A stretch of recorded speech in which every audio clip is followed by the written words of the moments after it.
The Hollow Call. It was a small town, tucked away in the mist-shrouded hills of Vermont, where stories of the Hollow Call had lingered for generations.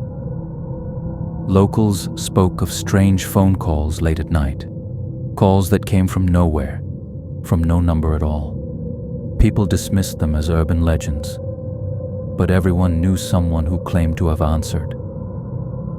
Ava Sinclair, a freelance journalist, had come to Greystone to debunk the myth for her paranormal podcast. She rented an old, creaking house on the edge of the woods, its rotary phone still wired into the wall like a relic from another time.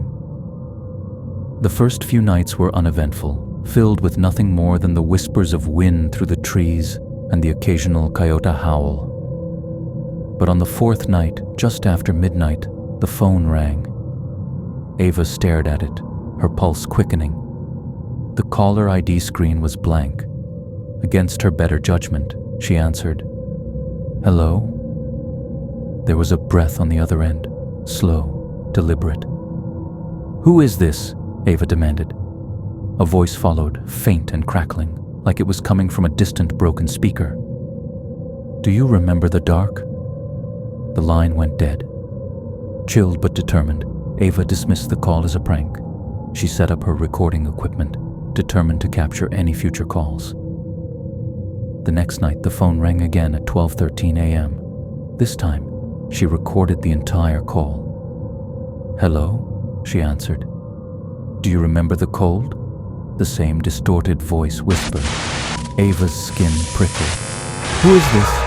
"Stop calling me." The voice laughed, a hollow, soulless sound. "You opened the door. You can't close it now." The line went dead once more. Desperate for answers, Ava researched the house's history. She uncovered a forgotten tragedy. A family who had vanished in the winter of 1957, leaving nothing but a smashed telephone receiver and claw marks on the inside of the front door. The following night, she prepared herself. Microphones were set, cameras rolling. At exactly 12:13 a.m., the phone rang. "I'm ready for you," Ava hissed. The voice on the other end was closer now, clearer. "We're already inside." Before she could react, the line went silent, and so did her entire house.